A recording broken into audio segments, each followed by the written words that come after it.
ഞാൻ ആ 7 deadly since നോക്കിയായിരുന്നു. ഷിബു ഉണ്ടോ ഇതിനകത്ത്? 7 ഡെഡ്ലി സിൻസ് ഏത് പേജിലാ ഷിബുള്ള?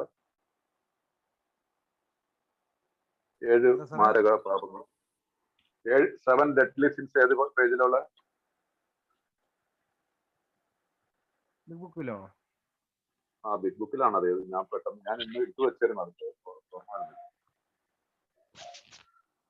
ഷാജന് ഓർമ്മയുണ്ടോ? ഞാനിന്ന് വൈകുന്നേരത്തെ മീറ്റിംഗിൽ സംസാരിച്ചാണോ? എന്തോ 12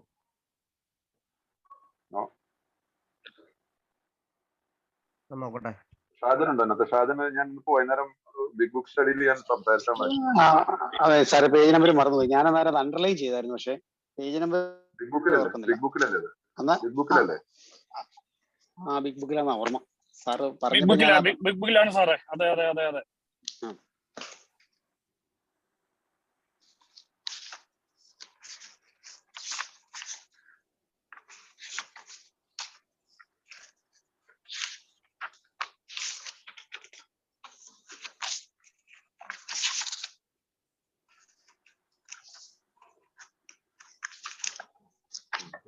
അപ്പൊ 7 ഡെഡ്ലി സിൻസ് 7 മാരക പാപങ്ങൾ എന്ന് പറഞ്ഞിട്ട് ബിഗ് ബുക്കിലുണ്ട്.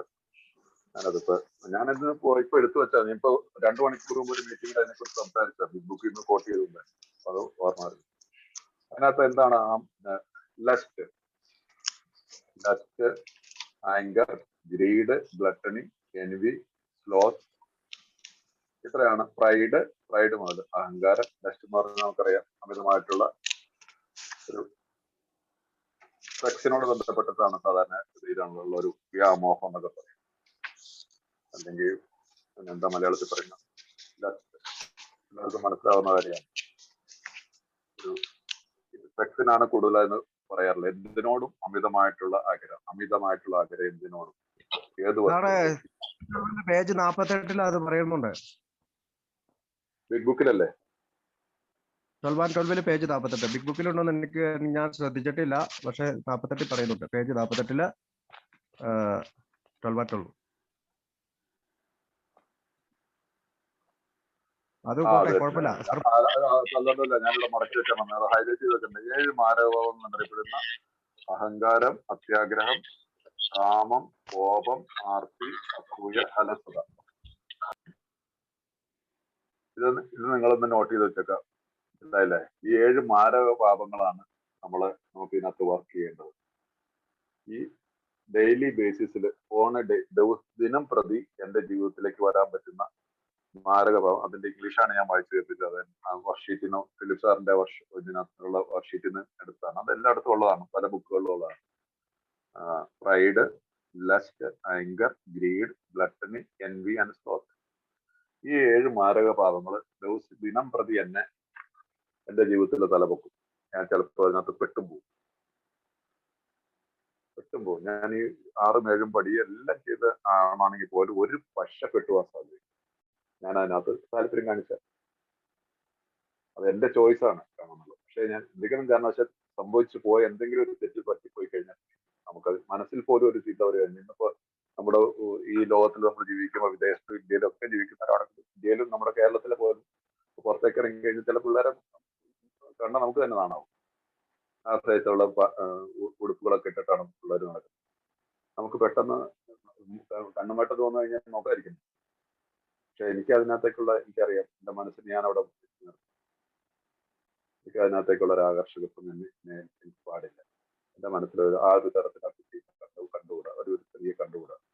ഞാൻ എന്റെ ഇതിനകത്ത് എന്റെ ആദ്യകാലത്ത് ഒരു സ്പോൺസർ പറയായിരുന്നു, കണ്ടോ പക്ഷെ നോക്കരുത്, കണ്ടോ പക്ഷെ നോക്കണ്ടെന്ന്. അപ്പൊ കാണുന്നതും നോക്കുന്നതുമായിട്ട് വ്യത്യാസം. നമ്മുടെ കൺമുമ്പിൽ ഒരാൾ വന്നു കഴിഞ്ഞാൽ നമ്മൾ കണ്ടു, അത് തന്നെ അതിനകത്തേക്ക് വീണ്ടും നോക്കുക എന്നുള്ളത് നമ്മുടെ ചോയ്സാണ്.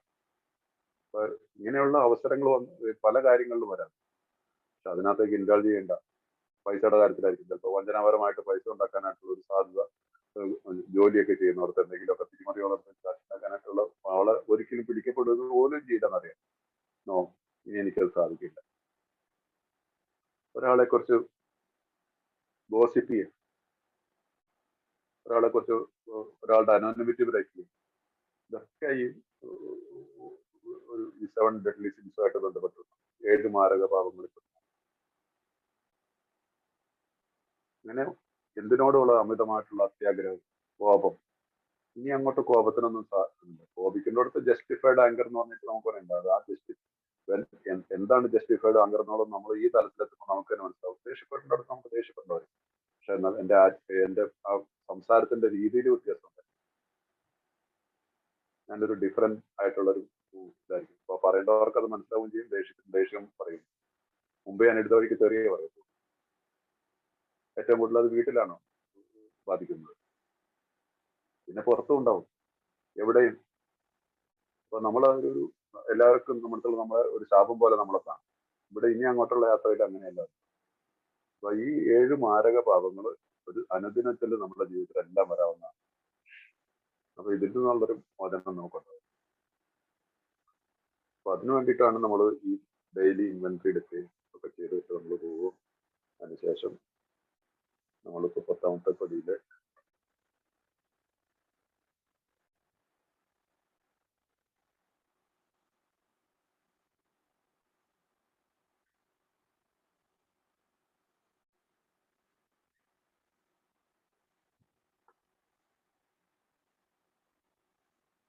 സ്നേഹവും മറ്റുള്ളവരുള്ള സഹിഷ്ണുതമാണ് ഞങ്ങളുടെ നിയമസംഹിത. ഇവിടെയാണ് ഞാൻ മറ്റുള്ളവരെ കൺസിഡർ ചെയ്യുന്നു, മറ്റുള്ളവരെ കുറിച്ച് കരുതുന്നു. മനസ്സിലായില്ല, ഞാനിപ്പോ മുമ്പ് വായിച്ചതാണ് സ്നേഹം, ദയ, കരുണ എന്നുള്ള കാര്യങ്ങളെ കുറിച്ചൊക്കെ വായിച്ചു കേട്ടിട്ടാണ്. ഇവിടെ ആ ഒരു തലത്തിലേക്ക് നമ്മൾ ഇത് ആധ്യാത്മികതയുടെ അടിസ്ഥാനങ്ങളാണ് ഇതെല്ലാം. മറ്റുള്ളവരെ കരുതുക. മുമ്പ് ഞാൻ മറ്റുള്ളവരെ കരുതുന്നില്ല, എന്റെ സ്വാർത്ഥതയ്ക്ക് വേണ്ടിയിട്ടാണ് ഞാൻ എല്ലാം ചെയ്തിരുന്നത്. എന്റെ സുഖം, എന്റെ സമ്പത്ത്, എനിക്ക്, ഞാൻ പറയുന്നത് ഞാൻ, എന്റെ എന്നുള്ള ഒരു ഭാവത്തിൽ, ആ അഹങ്കാരത്തിൽ നിന്ന് എനിക്ക് മോചനം ഇവിടെ കിട്ടിയേ തീരൂ. നമ്മൾ ഈ പ്രോഗ്രാം, ഈ സ്റ്റെപ്സ് ഇങ്ങനെ പ്രാക്ടീസ് ചെയ്ത് കഴിഞ്ഞാൽ സാധിക്കും. അപ്പൊ ആരെങ്കിലുമായോ എന്തെങ്കിലുമായോ പോരാടുന്നത് ഞങ്ങൾ മദ്യത്തോട് പോകും. ഇത്രയും കാലം ഉള്ള പോരാട്ടം ഒന്നുമില്ല നമ്മുടെ കൂടെ. കാരണം ഇപ്പോഴേക്കും സുബോധാവസ്ഥ തിരിച്ചു വന്നിട്ടുണ്ടാവും. അപ്പോൾ ഐ എം നോട്ട് ഇൻസൈഡ്. അപ്പോൾ എന്താണ് നമ്മുടെ 2ാമത്തെ പടി? ഞങ്ങളെ സുബോധവാന്മാരാക്കുക. അബോധത്തിൽ ജീവിച്ചിരുന്നാട്ടാണ് നമ്മൾ എന്ന് പറഞ്ഞാൽ വട്ടന്മാരാണ്, ഭ്രാന്തായിരുന്നു. ഇംഗ്ലീഷിന്റെ നമ്മുടെ ഡിക്ഷണറിയിൽ ഇൻസാനിറ്റി എന്നുള്ളതിന്റെ അർത്ഥമൊക്കെ അറിയാം. ഇൻസാനിറ്റി എന്ന് പറഞ്ഞാൽ ഭ്രാന്ത് എന്നാണ് എഴുതി. ഭ്രാന്തമായിട്ടുള്ള ഒരു ജീവിതം ഇനി ഇല്ല. അപ്പൊ നമ്മൾ സുബോധാവസ്ഥ നമ്മളുടെ ജീവിതത്തിലേക്ക്, സുബോധാവസ്ഥ എന്ന് പറയാം, സെറനിറ്റി എന്ന് പറയാം, പ്രശാന്തത എന്ന് പറയാം, സമചിത്വം എന്ന് പറയാം, ആത്മസംയമനം എന്ന് പറയാം, പല രീതിയിൽ അതിന് പേരിട്ടു. ഇതെല്ലാം സമാനമായിട്ടുള്ള അർത്ഥത്തിലുള്ള ഇതാണ്. അപ്പൊ ഒരു പുതിയൊരു വ്യക്തിയായിട്ട് നമ്മൾ, ഒരു പുതിയൊരു മനുഷ്യനായിട്ട് നമ്മൾ ഈ 10ാമത്തെ പടിയിൽ കൂടി നമുക്ക് വരാനായിട്ട് സാധിക്കും. എപ്പോഴെങ്കിലും ഒരു പ്രലോഭനം തോന്നിയാൽ, ഞാൻ ഇപ്പൊ മുമ്പ് പറഞ്ഞാണ്, എപ്പോഴെങ്കിലും ഒരു പ്രലോഭനം തോന്നിയാൽ ഞങ്ങൾ ഒരു അഗ്നിനാളം കണ്ടെന്ന പോലെ അതിൽ നിന്നും പിൻവലിയും. മനസ്സിലായില്ലേ? പണ്ട് എന്റെയൊക്കെ ചെറുപ്പം, ഞാൻ യൂണിവേഴ്സിറ്റിയിലൊക്കെ ചില പിള്ളേർ പോയി കഴിഞ്ഞാൽ അവരുടെ പറയുന്ന കുറച്ചു നേരം പോവുകയാണ്. മനസ്സിലായില്ലേ? ഇന്നത് നല്ല ഒത്തിരി കൊല്ലം മുമ്പ് അതൊക്കെ കിട്ടി. ഞാനിതെല്ലാം തുറന്ന് നിങ്ങളോട് സംസാരിക്കുന്ന നിങ്ങൾക്കതൊരു, ഇവിടെയുള്ള ആളുകൾക്ക് പലരും മനസ്സ് തുറന്ന് സംസാരിക്കില്ല. എല്ലാവരും വിശുദ്ധന്മാരായിട്ടുള്ള ഒരു രീതിയിലാണ് സംസാരിക്കുന്നത്. ഒരു വിശുദ്ധനല്ല. നമ്മളെല്ലാവരും ഒരു ഇങ്ങനെയുള്ള തരത്തിലല്ല എല്ലാ തരം താണ പരിപാടികളും ചെയ്തിട്ടുള്ള ആളുകളാണ്. അല്ലാതെ കന്യകാത്ത് നഷ്ടപ്പെടാത്തവരാരുമില്ല ഈ സമൂഹത്തിൽ. ഞാൻ കണ്ടിട്ടില്ല ഇതുവരെ. ഇവിടെ എനിക്കറിയത്തില്ല. അപ്പൊ ഞങ്ങൾക്കൊട്ടും താല്പര്യമുണ്ട്.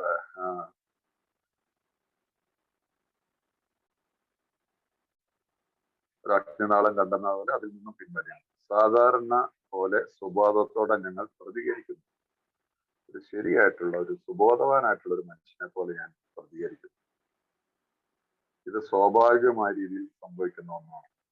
മനസ്സിലായോ? ഇത് എന്നെ സംബന്ധിച്ചോളം സ്വാഭാവികമായ രീതിയിൽ എന്റെ ജീവിതത്തിൽ സംഭവിക്കുന്ന ഒരു പ്രക്രിയയായിട്ട്, സ്വാഭാവികമായി. എനിക്ക് വേണ്ടിയിട്ട് ഇതിനു വേണ്ടിയിട്ട് പിന്നീട് യുദ്ധം ചെയ്യേണ്ട ആവശ്യമില്ല. അതിലേക്ക് നോക്കണം, ആ കള്ളത്തരം ചെയ്യണോ, വഞ്ചനപരമായിട്ട് ചെയ്യണോ, അതിൽ എന്റെ സംസാര രീതിയിൽ എന്റെ ബോഡി ലാംഗ്വേജ് തന്നെ മാറും ഈ ഒരു തലത്തിലേക്ക് വരുമ്പോൾ. മുമ്പൊക്കെ ഒരു കടയിലൊക്കെ കയറി ഞാനൊന്ന് ചായ കുടിച്ചു കഴിഞ്ഞാൽ ചായ കൊണ്ടു തന്നവനോട് ചായ കുടിച്ചു, ഇന്ന് ആ വെയിറ്റർ അടുത്തോടെ വരികയാണെങ്കിൽ എനിക്ക് ഫുഡ് കഴിച്ചിട്ട് ഇറങ്ങുമ്പോൾ ഞാൻ അതിലോടൊരു താങ്ക്സ് പറയും. നമ്മുടെ നാട്ടിലൊന്നും ആർക്കും ഇല്ലാത്തൊരു രീതിയാണ്. പക്ഷെ ഈ ഒരു തലത്തിൽ നമ്മൾ വന്നു കഴിയുമ്പോൾ നമുക്ക് തോന്നും നമുക്ക് ഭക്ഷണം വിളമ്പി തന്നവനാണ്, അതിനോടൊരു താങ്ക്സ് പറഞ്ഞാൽ ഒരു കുഴപ്പമില്ല. ഇവിടെ ആരും നമ്മുടെ നാട്ടിൽ അങ്ങനെ ഒരു ഇതില്ല. പക്ഷേ നിങ്ങളിപ്പോ വെസ്റ്റ് ആൻഡ് ഈസ്റ്റേൺ കൺട്രികളിലൊക്കെ ജീവിക്കുന്നവർക്ക് അറിയാം, എന്തെങ്കിലും ഒരു ചെറിയൊരു കാര്യത്തിന് പോലും അവരുടെ ഒരു കൾച്ചറാണ് താങ്ക്സ്, ഒരു താങ്ക്സ് പറയും, നന്ദി. അതൊരു ഇതാണ് നമുക്ക് അത് ഒരു ജീവിത രീതി, ഒരു പുതിയൊരു ജീവിത രീതി നമ്മൾ മെനഞ്ഞെടുക്കുകയാണ്. ആശുപത്രി ചെന്നു ഒരു ഇഞ്ചക്ഷൻ എടുത്ത ഒരു സിസ്റ്ററോട് സാധാരണ ആരെങ്കിലും താങ്ക്സ് പറയാറുണ്ട്, വളരെ ആൾക്കാരൊക്കെ ഇവിടെ പറയാറുണ്ട്. തൂത്തിട്ട് അവരോട് മുഖത്തേക്ക് നോക്കിയിട്ട് വേണമെങ്കിൽ ചിക്കൻ വരും, താങ്ക് യു. ഒരു മാറിയ മനോഭാവം നമ്മളുണ്ടാവും. നമ്മൾ ആ മാറിയ മനോഭാവത്തിന് വേണ്ടി പ്രവർത്തിക്കേണ്ടതെന്ന് പറഞ്ഞാൽ ഈ പടികൾ പ്രാക്ടീസ് ചെയ്ത് വരുമ്പോൾ നമ്മുടെ ജീവിതത്തിൽ തനിയെ അത് സംഭവിക്കും. ഇത് സ്വാഭാവികമായ രീതിയിൽ സംഭവിക്കുന്നതാണ്. ഞങ്ങളുടെ ശ്രമമോ ചിന്തയോ ഒന്നും കൂടാതെയാണ് മദ്യത്തോടുള്ള അനുഭവം ഞങ്ങൾക്ക് കിട്ടിയതെന്ന് കരുതും. മനസ്സിലായല്ലേ? മദ്യത്തോടുള്ള ഞങ്ങളുടെ അത് അങ്ങനെ വരികയാണ്. അതിലെ അത്ഭുതാവകമായ അംശം ഇതാണ്, ഞങ്ങൾ ഒന്നിനോടും എതിരിടുന്നില്ല. മദ്യം വേണമെന്ന തോന്നലിനെ പോലും ഞങ്ങൾ അവഗണിക്കുന്നില്ല. ഒരു തരം സമതുലനാവസ്ഥയിൽ നമ്മൾ പറയുന്നത് സമതുലനാവസ്ഥ, സമചിത്തത എന്നൊക്കെ പറയുന്ന ആ ഒരു തലത്തിൽ എത്തപ്പെട്ടതുപോലെ ഞങ്ങൾക്ക് തോന്നും. സുരക്ഷിതമായി എല്ലാത്തിൽ നിന്നും സംരക്ഷിക്കപ്പെട്ടുകൊണ്ട് ഞങ്ങൾ പ്രതിജ്ഞകൾ പോലും എടുത്തിട്ടില്ല. പക്ഷെ ഞങ്ങളുടെ പ്രശ്നം ഞങ്ങളിൽ നിന്ന് ദൂരീകരിക്കപ്പെടും. ഞങ്ങളെ സംബന്ധിച്ചിടത്തോളം അത് നിലനിൽക്കുന്നില്ല. ഞങ്ങൾ യുദ്ധോത്സുകരോ ഭയവരോ പരിസരമല്ല. അതാണ് ഞങ്ങളുടെ അനുഭവം. ഒരാത്മീയാവസ്ഥയിൽ തുടർന്നുകൊണ്ട് ഇങ്ങനെയാണ് ഞങ്ങൾ ഒരാത്മീയാവസ്ഥ അണ്ടർലൈൻ ചെയ്ത് വെച്ചോ. ഒരാത്മീയാവസ്ഥ തുടർന്നുകൊണ്ട് ഞങ്ങൾ ഇങ്ങനെയാണ് പ്രതികരിക്കുന്നത്.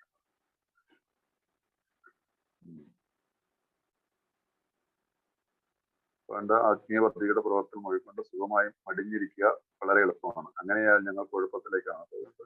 Again we need action. Again ഒരു കണ്ടിന്യൂ ആ പ്രോസസ്സിൽ തന്നെ. എന്തെന്നാൽ മദ്യം അത്രമേൽ തന്ത്രശാലിയായ ശത്രുവാണ്. ഞങ്ങൾ അമിത മദ്യപാന സൃഷ്ടിക്കുന്ന രോഗത്തിനും പൂർണ്ണ വിമുക്തി സ്ഥാപിച്ചവരല്ല.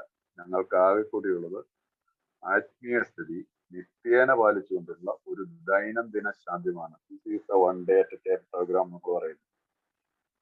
This is the one day just for today.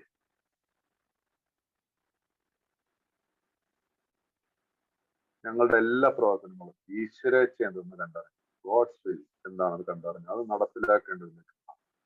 ദിവസങ്ങൾ ഓരോന്നും ദൈവമേ അങ്ങേ ഏറ്റവും നന്നായി എനിക്ക് എങ്ങനെ സേവിക്കാം, അങ്ങയുടെ ആഗ്രഹം എന്റേതല്ല നടപ്പാക്കണം. സ്ഥിരമായി ഞങ്ങളൂടെ കടന്നു പോകേണ്ട ചിന്തകളാണിത്.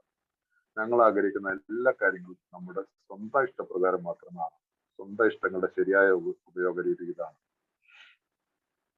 ഇതിനകത്തൊരു 10th സ്റ്റെപ്പ് പ്രോമിസസ് എന്ന് പറഞ്ഞിട്ട് സാധാരണതയിൽ പറയാറുണ്ട്. അത് 10th സ്റ്റെപ്പ് പ്രോമിസസ് 12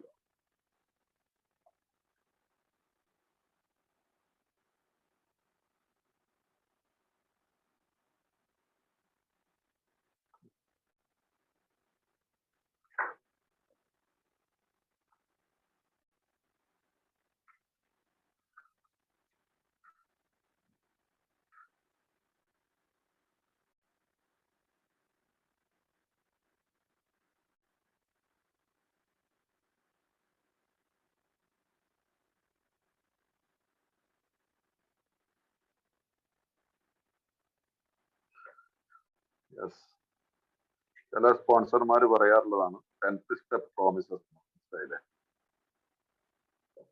ആ 10th സ്റ്റെപ്പ് പ്രോമിസസ് എന്താണെന്ന് പറഞ്ഞാൽ